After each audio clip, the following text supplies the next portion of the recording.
Assalamualaikum warahmatullahi wabarakatuh.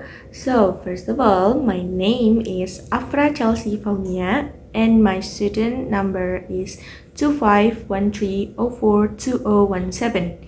And here, I want to tell all of you about what is free morphemes and what is bound morphemes and what morpheme is.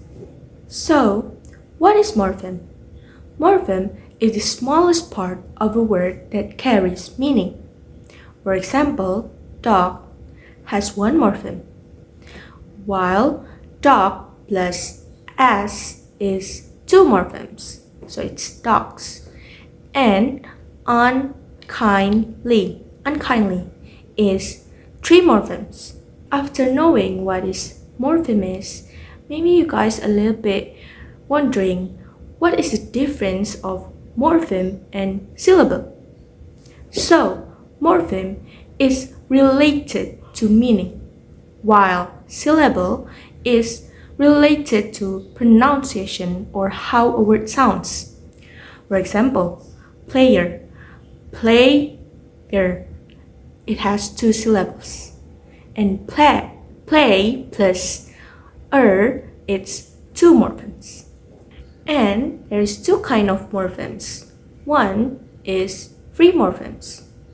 What is free morphemes? Well, free morphemes can stand alone as independent words. It can be content words like noun, verbs, adjectives, adverbs, and a function words, such as pronoun, preposition, conjunction, and articles. For example, we have brown, bike, sleep as content words. And then we have in, but, with as a function words. The next is bound morphemes. Bound morphemes cannot stand alone.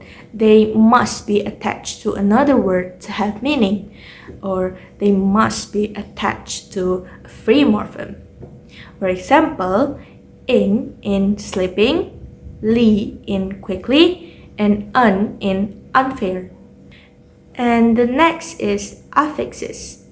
Well, affixes are bound morphemes and added to a base word to change the meaning or function of the word.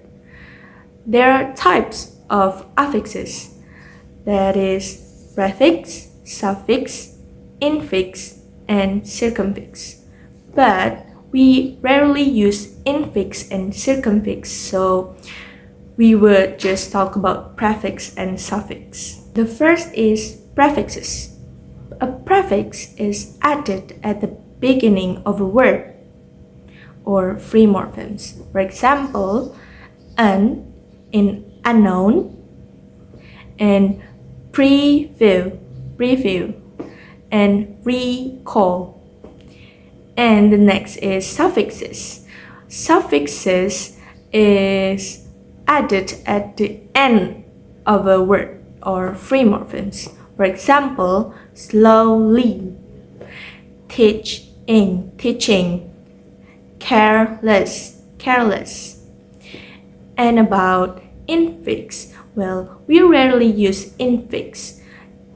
In my opinion itself, I rarely seen infix in writing or someone say it, but for example is fan bloody tastic.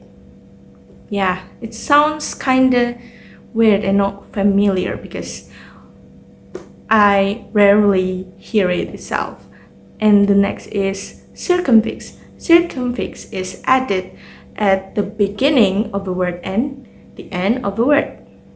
Well, it may be familiar, like for example, unkindly or unfairness. In conclusion, morphemes are meaningful parts of a word. Free morphemes can stand alone, while bound morphemes must attach to other words, and affixes help form new meanings. So, quick quiz. For the word untidy, how many morphemes in there?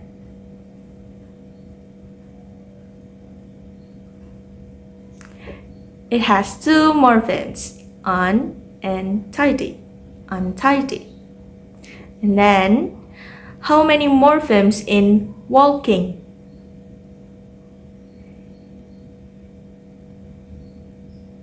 Yes, it has two morphemes, walk and ing, walking. Well, thank you very much for watching and have a great day.